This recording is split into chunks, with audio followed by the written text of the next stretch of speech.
वश में करना। जब सोच भी अपनी नहीं रहती। कभी कभी हम किसी के प्रति इतना झुकाव महसूस करते हैं कि लगता है मैं इसके बिना रह ही नहीं सकता। पर सवाल ये है, क्या ये एहसास सच में आपका है या किसी ने आपकी सोच को बांध दिया है? वश में करने वाला जादू क्या होता है? इसको इंग्लिश में हम लोग सब्जेक्शन बोलते हैं। हिंदी में वशीकरण होता है। ये कोई फिल्मी बात नहीं, बल्कि एक कड़वी सच्चाई है कि कुछ लोग दूसरों को पूरी तरह अपने काबू में लाने के लिए गुप्त जिन्न प्रयोग करते हैं। इस तरह के जादू का आप आम भाषा में वशीकरण कहा जाता है। इसके असर से इंसान का दिमाग धीरे धीरे उस इंसान की तरफ झुक जाता है जिसने ये किया हो, फिर चाहे वो सही हो या गलत। लक्षण क्या होते हैं? बिना वजह किसी इंसान पर पूरा भरोसा करना, अपने प्रियजनों से दूरी बनाना, अपने फैसलों से उलझन में फंसे रहना, बार बार उस इंसान की तरफ खिंचाव महसूस करना, नींद में उसके बारे में सोचना, जागते हुए उसी को महसूस करना। ऐसे में इंसान की स्वतंत्र सोच खत्म हो जाती है और वो सिर्फ उसी के अनुसार चलने लगता है जिसने उस पर यह प्रभाव डाला है। खतरा क्या है? वशीकरण का असर धीरे धीरे इंसान की सोच, भावना और आत्मा को कमजोर कर चलता है। उसे लगता है मैं खुद ऐसा चाहता हूं, जबकि वो उसकी अपनी इच्छा नहीं होती है। अब क्या करें? खुद से सवाल पूछिए, क्यों ये रिश्ता मेरी सोच से जुड़ा है या मेरी मजबूरी है? दूसरा, सोच को स्पष्ट कीजिए। ध्यान लगाइए, थोड़ा अकेला वक्त बिताइए, विश्वास पात्र से बात कीजिए, किसी अपने या किसी रूहानी मार्गदर्शक की सलाह से जरूर एक बार प्रशस्त होइए। संकेतों को हल्के में मत लीजिए। अगर आपको लगता है कि आप खुद नहीं रह गए हैं, तो इस बात को नजरअंदाज मत कीजिए। यदि आपको असली प्यार स्वतंत्रता देता है, अगर कोई रिश्ता आपको अपनी सोच तक खो देने का पर मजबूर कर रहा है, तो वहां कुछ गलत जरूर है। क्या आपने कभी ऐसा महसूस किया है कि आपकी सोच किसी और के नियंत्रण में है?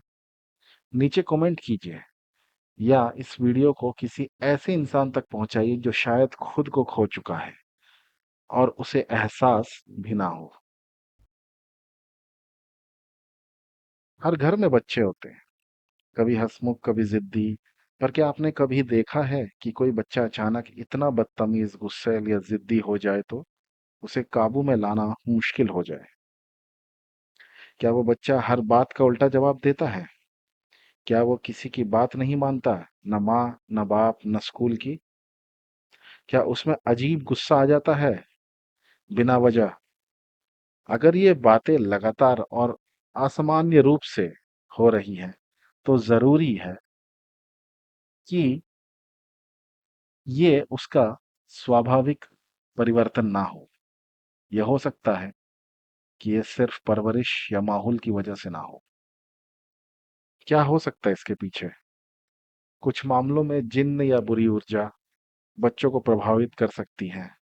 उन्हें अचानक डर लगने लगता है, नींद में चिल्लाना या डर कर जागना, दूसरों को मारने या नुकसान पहुंचाने की आदत, आंखें आंखों में क्षमा करिएगा, आंखों में अजीब सी चमक या घूरने की आदत, बिना वजह गाली गलौज या चीखना। ये लक्षण सिर्फ शरारत नहीं, बल्कि किसी अदृश्य हस्तक्षेप का संकेत हो सकता है। विज्ञान और रूहानी पहलू। हाँ, हमें मानसिक स्वास्थ्य और न्यूरोलॉजिकल कारणों को पहले जांचना चाहिए। लेकिन अगर जांच के बावजूद कोई हल न निकले, तो रूहानी इलाज को भी नजरअंदाज नहीं करना चाहिए। कई बार बच्चों को जलन, तंत्र या बदनजर से नुकसान पहुंचाया जा सकता है, और कभी-कभी ये सब घर में किसी करीबी या जलन रखने वाले व्यक्ति द्वारा भी हो सकता है। क्या करें? सबसे पहले धैर्य रखें और बच्चों को समझने की कोशिश करें।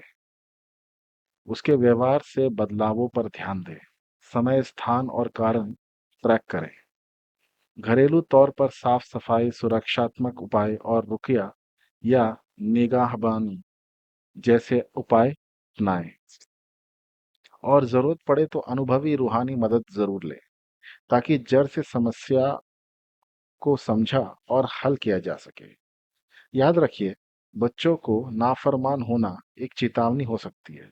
जरूरी है कि हम सतर्क रहें, न कि सिर्फ डांट कर बात खत्म कर दें। कभी कभी एक बच्चा किसी और के इशारे पर चल रहा होता है। अगर आपको इतना समय जो आपने मेरे वीडियो को सुना है, समझा है, अगर आपको ऐसा लगा कि सार्थक था, तो कृपया करके लाइक, शेयर और सब्सक्राइब कर दें और अपने जनों से और अपने रिश्तेदारों से साझा करें। और ज़रूर, अगर आपको कोई एस्ट्रोलॉजिकल गाइडेंस चाहिए तो आपको जो नंबर स्क्रीन पर दिख रहा है, निसंकोच उस पर व्हाट्सएप करें और आप आपसे हम जुड़ जाएंगे। धन्यवाद।